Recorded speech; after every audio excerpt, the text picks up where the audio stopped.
Hi, I'm Mike Rothman, and I'm here with the very talented singer, actor, dancer. I can keep going on. Human. Human, just all around cool guy. Keiynan Lonsdale from The Flash, and you also have some new music coming out, which we're going to talk about in a second. Yeah. But I definitely want to dive into The Flash first, just because it's like my thing, and I'm so happy you're here. Thanks for having me. Oh no, thank you for joining us. Seriously, Kid Flash, Yeah. pretty awesome, and.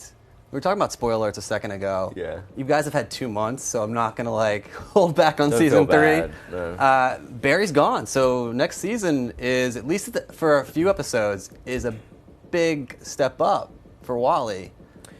Yeah, it's a huge step up for the team in general. Like we have really have to come together in order to sort of fill that space. And you know, we figured out like without our leader, like we each have to become the leader together, which actually brings people really close. But also it has its downfalls too. Like we're not quite used to being in that position, so and working in that way with each other. So it can be kind of funny too, the little mistakes. But overall, it's we're just doing what we can. Yes. Have you started filming yet? Because it's only 2 months out of. Okay. So you know some little secrets now that I can. Yeah. I'm gonna try to get something out of you. It's gonna be really tough. But yeah, I watched some interviews you did, and they're so great. And you said you used to watch it before you joined on later on. I was a huge fan. And now you're essentially like in the books too. A lot of the storylines will mirror the books as well. You're the Flash starting off season 4. I mean, it's not a secret. They said at the end, you know, they stepped up, said we do have a Flash here. What's that like to be a Flash? Yeah, I mean he's still Kid Flash, right? And I think you know, for Wally, he still has hope that Barry's going to be back. So I don't think at any point in his mind would he be wanting to replace him. I think because that would then mean that he'd have to accept that he was gone. I don't think like he wants to accept that he's gone, because that would suck. But yeah, it is also something that is still a reality. Like, you know, so he is the only Flash there. So he does still have to step up in terms of that. But yeah, there's some weight on his shoulders, on everyone's shoulders. And this is the last thing I'll try to pry out of you. Season 4, I'll tee it up for you. You can go whatever you want. What can we expect? Can you give us a little bit of like info? It's you know, I say it feels more like a comic book come to life this season. Okay. You know, I think we went, you know, it was quite dark last season, and it was really cool. Yeah. And I think it's really nice to have those up and down moments. And because it got so dark, it sort of made a way for this sort of like lightness to come through. And I think because there's so much devastation, there's so much loss, there's like so much hardship, it's like you get to a point where you have to have this like positive outlook and just make it work. And I think that's where, for a lot of it, you know, as realistic as you can be, that's where we're at. And hopefully there'll be less secrets, because I think just hopefully less secrets. No one can be truthful with their friends in the show the last season. So hopefully there's going to be some more honesty coming up. And so far I think there's less secrets. It's hard to tell. You're like, wait, no, there was that. Oh, there was that time when it. And what I love about you also, I was going through your social media, and you are so cool, and the show is too, with your fans, and you interact with your fans, and I love that about this genre and certain shows and movies in this genre. I love when people like interact with their fans, because the fans really love this kind of stuff. What's it like for you to also to go into this character and put like a modern stamp, like following in the footsteps of like a Michael B. Jordan with Fantastic Four, really making like a classic character more modern, more realistic than we have today, and obviously getting the support from your fans? Well, a lot of it is in the writing. You know, also I had watched the show already, so it felt I could understand the world, and I was very passionate about it. So yeah, when I came through, like I had read up on a few of the comics, and then also seen like Kid Flash and like Young Justice, the cartoon and whatnot. And so I really I had to go off the writing, off of the history of that, and then off my own instincts. And yeah, he already felt modern, so that wasn't really too much of a task. It's just bringing him to life in a different way.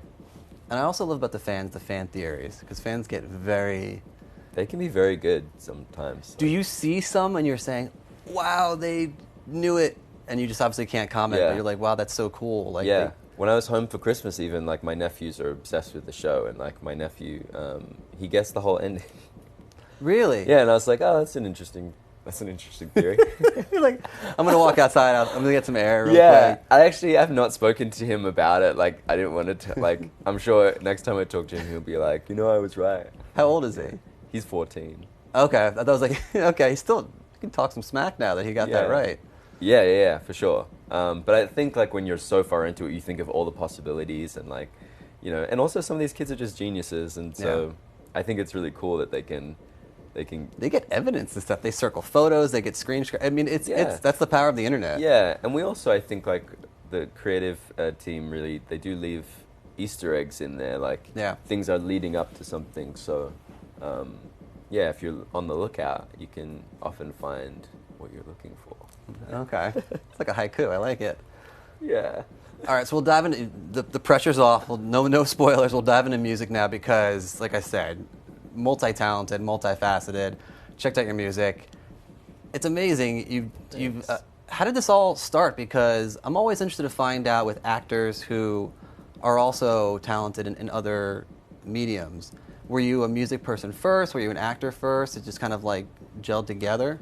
Well, I started dancing first, like, since I was 2, because I was obsessed with Michael Jackson. So that sort of started me on the path of being in the performing arts. And by the time I was like 11, I started to write songs, but I couldn't sing.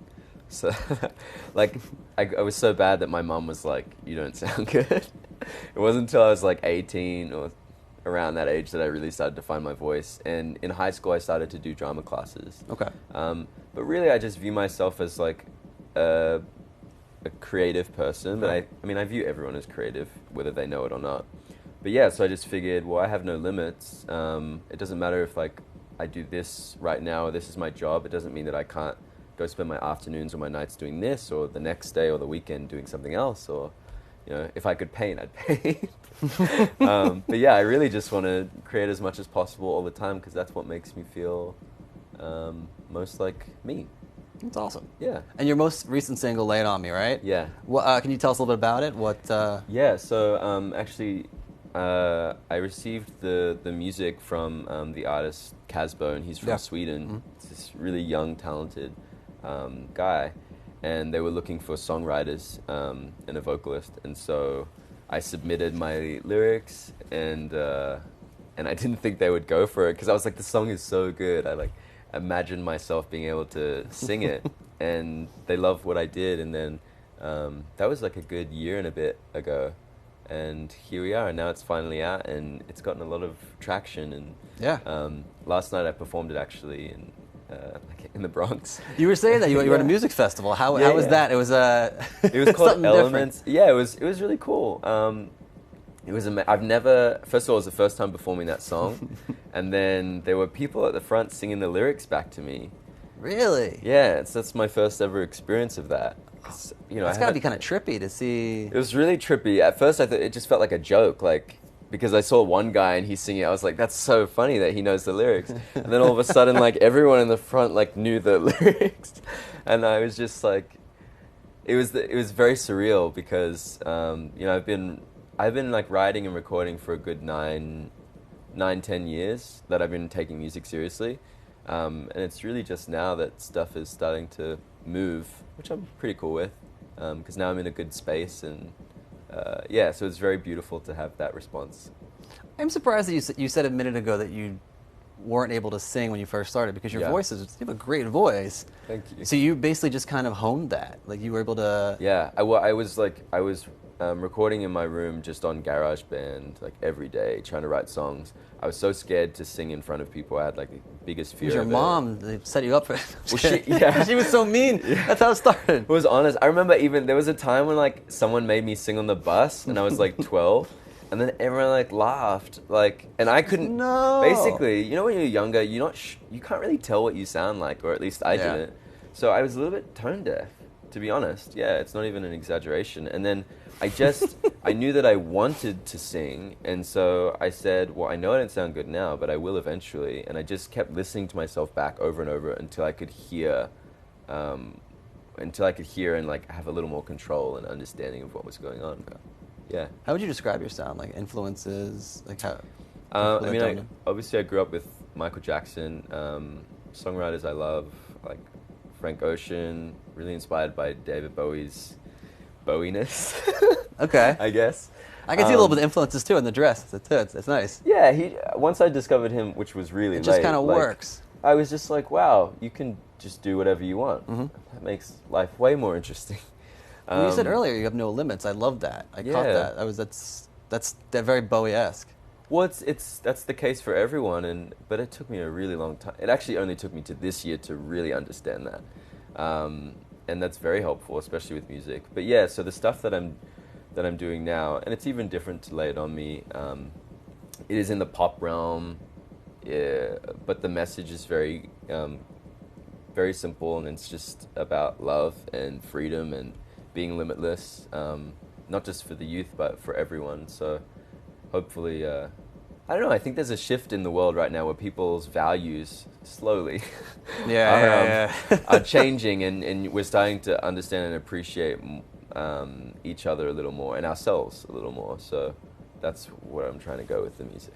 Is that what happened? You said you were starting to appreciate it and know this year. Is that what happened? You kind of got more comfortable in your music and doing the Well, I had to become comfortable with myself. I had to, my whole life I've just been working so hard at trying to be like the best, or trying, because being successful to me meant significance. Okay. Like I was like, the more successful I am, the more significant I am in the world. But then that was like driving me to the ground, as it does, I think, to everyone. And then so I decided, well, why am I like afraid to leave my house, and why am I afraid to do anything with friends, and why am I, I should just go out and have a life and real adventures and say yes to opportunities. And I did that purely for myself. And then what came of that was a ton of inspiration. Okay. So the more life I live, the more I'm able to then write about it and just feel more secure and dress how I want, do my hair the way I want. And Dude, it works, man. I couldn't pull it off. You pulled it off very well, though. You could. That's the secret. That's the secret.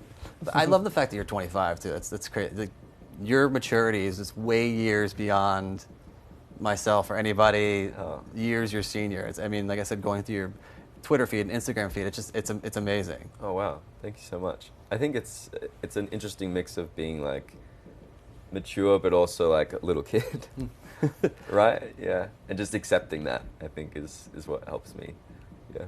And I guess end on this. What's next? What's next musically? What's next? Yeah, I'm gonna put out my single, which I'm making an album basically. Yeah, so this will be the first single for the album, and that's gonna come out very soon. And I shot a music video for that, like almost 2 months ago, but have just been editing it and putting the final touches to make all the aesthetic like right, and that will be out like super soon. That's exciting. Yeah. And then you guys are obviously filming season 4 now. Mm-hmm. Yeah. Do you guys pay attention to the other things in the DC universe too? Like, I mean, it's kind of cool getting to see Flash on the big screen, not Grant, Ezra, but that's kind of interesting also too, to kind of be involved in that and have fans. Yeah, I mean, it's very separate.